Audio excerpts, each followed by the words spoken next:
In this video I'm going to give you a tour of my smart home, showing you the kit I use and how I use it. Make sure you stick around, and if you like what you see, hit subscribe below and keep an eye out for more videos.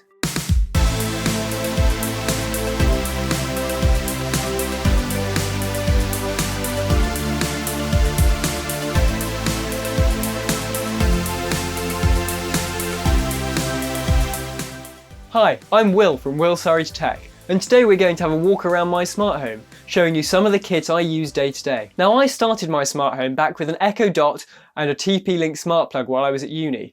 But since graduating, I've moved into this lovely house, which has enabled me to expand my setup massively to what you see today. If you stick around until the end, I'll be able to give you the best hint to start your smart home. And remember, anything I mention will be listed in the description below. Now, most smart home tours seem to start at the front door, but given this is a rented house, I couldn't change the lock and there was no existing doorbell for me to alter, so I haven't. So we're going to move very swiftly on into the hallway. Just like that. So in here we have some Hue light bulbs. We've actually got Hue light bulbs throughout the house. A selection of normal white or white ambient or colour. And connected to our radiator is a Honeywell EvoHome thermostatic radiator valve. Now, the Honeywell system is great. It means I can have independent control over each room in the house, so I'm not wasting energy heating rooms I'm not in. Now we're moving into the sitting room. We've got some lovely artwork on the wall. This was newly created. We've got these beautiful shelves behind me.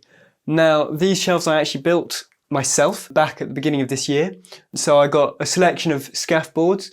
I sanded them down and treated them with some Danish oil and put them together like this. Really nice effect. We've got the Philips Hue light bulb on top. On this side we've got a record player, and on the other side we've actually got the brains of the kind of TV system, the entertainment system. So we've got a hi-fi amp or an AV amp, which is connected to the 4 speakers. So we've got a 2 front and 2 rear surround sound system. We've also got a Sonos Connect there, and that is providing an ability to connect the Sonos system to my hi-fi in here, so I don't need a dedicated Sonos speaker. I can play it through my normal speakers in here, which is a really nice effect.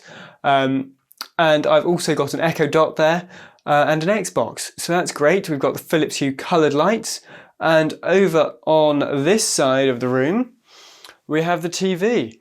Now, this is the Philips Ambilight 55-inch TV. It's a really good TV, really enjoy it. The Ambilight ability is really good. The ability to connect Ambilight with Hue is great, just to provide that fully immersive feel. It was a big upgrade from my last TV, being 4K, being smart, having the Ambilight feature as well, so I'm really pleased with it. As you can see, we've got some quite small speakers at the front. This is because I wanted the room to not feel like an entertainment room, well, not to feel like a TV room, to feel more cosy and kind of sitting room. Now, in here we've also got a Neos smart camera. So this is the same body and shell as the Wise camera that you get in America, but we don't have that over here. We only have the Neos version. It's a great camera, great little thing. What I've actually done with this one is reflashed it with the original Defang firmware, which takes it off the Neos cloud servers and makes it more private. So this is the dining room. In here we have 3 Philips Hue light bulbs. White ambience light bulbs, 2 of which are in the orbs on top of the Kallaxes here. Under the Kallax we've actually got some coloured LED strip. We can create a really nice warm ambience in here. In here we've also got a Sonos One with Amazon Echo built in. It's nice to have the voice assistant built in to the speaker, so it's all in one place and we've got good sound quality coming out of it. We've also got the Honeywell EvoHome gateway in here, which is a small touchscreen interface which enables us to set up schedules on the heating and turn it all on and off manually. Up here we have the Neos camera. So I actually got a 2-pack, and this one is actually still running the original Neos firmware. And that's it for in here. Now, in this cupboard we have the brains of the house. We've got a Linksys WRT 1900 ACS router. That's running DDWRT custom firmware. I found it just makes it easier assigning DHCP addresses, really. That's the only reason I changed. We've also got a Philips Hue hub, and we've got a Raspberry Pi sitting in a yogurt pot. It's doing that because it keeps the dust off.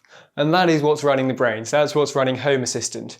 Now, I'll do plenty of videos about Home Assistant in the future, but that's what it is. And it's sitting right there. And now coming into the kitchen, we've got a few smart home products in this kitchen. We've got a Philips Hue light bulb and light switch. We've got some LED strip under the counter, and we've got a Sonos Symphonisk speaker. It's the bookshelf speaker they made in collaboration with IKEA. I've actually hacked this speaker to enable me to use external speakers. So I've got a little switch on the side to swap between internal and external speakers. I just thought I'd quickly mention these light switch covers. I bought these on Amazon on, I believe, a Black Friday deal, and they are not bad. They do the job. The problem I have, as you can probably see, is my back boxes are actually attached on the outside of the wall. They're not flush. So when I try tightening up the light switch covers, it just has nothing to press against. Ordinarily it would be pressing against the plaster around the back box, but because they're wall mounted back boxes rather than flush mount back boxes, it's got nothing to press against, so I just kind of have to tighten it as much as I can without it accidentally flipping the switch. We've got a very small courtyard, as you can see, but we've done quite a lot with it. In terms of smart stuff, not a huge amount. We've got the festoon above us, and that's just plugged into a smart plug. We've got the heater on the back wall here. That's plugged into a smart plug. That enables me to set a very simple automation that if it's on, after an hour it goes off. That just means I can't accidentally leave it on and it burn the house down and that. We've got our speakers. We have one speaker in there. And we have another speaker there. So these are pointing in at each other, into the table, which just means we can have it a bit quieter and still experience the noise. We only want it as background noise anyway, but it means we're not disturbing our neighbours at all in the same way. I'm thinking about putting some LED strip along the bottom walls, just to uplight the walls at the bottom to provide a bit of colour. And here we are in the master bedroom. Nothing particularly special here. We've got some more Hue light bulbs. We've got another thermostatic radiator valve by Honeywell's Evo Home. And we've actually got an Echo Spot in here. Now the Echo Spot has since been discontinued, and I'm not really surprised why. All it is an Echo Dot with a clock face. So this is the spare room. This is actually where Florrie works. We've got another Philips Hue light bulb and light switch. Actually in this room the light switch, the original light switch, is behind the door, which is just a bit stupid. So by moving over to the Philips Hue system, we could stick a light switch on the right side for ease of access and ease of use really. We've also got a Google Home Mini in here. This actually came free with a Spotify deal. It doesn't really fit the ecosystem that we normally use, hence it being in the spare room, but it does enable us to provide a little bit of radio or music for any guests that we have staying, and for Florrie while she's working. So now we're going to go into the cave, or my office. Yeah, in here, it's quite a small room, as you can see. We've got some Philips Hue light bulbs. We've got some normal light bulbs.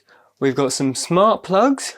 So all of my desk area over here is controlled on a smart plug, which basically means I can come in, turn the desk on, and everything's on. But it means I'm not wasting power on my monitor or my lights or my speakers or anything like that while I'm not in here. So behind me we have a charging station.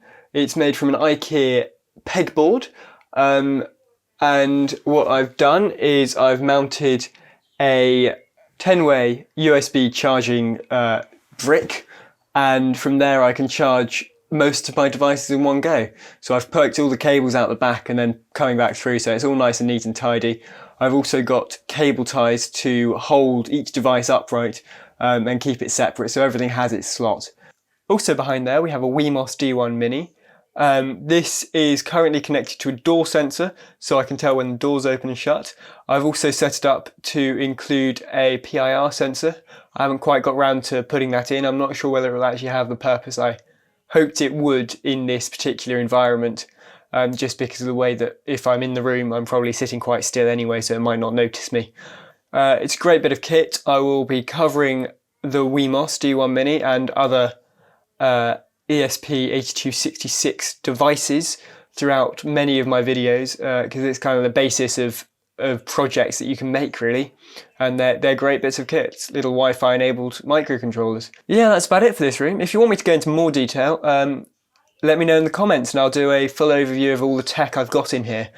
Now, I said I'd give you a hint as to how to start your smart home, so here it is. The first thing you should do is buy a voice assistant, whether that's a Google Home Mini or an Echo Dot, or a bigger version instead. These provide an excellent user interface to start with, be that via voice or via the app. Now, it's great to use, really simple, really intuitive, and has awesome features through automations and routines. Now, if you liked what you saw today, make sure you hit subscribe and you'll find out more about my tech and how you can build yourself the ultimate smart home.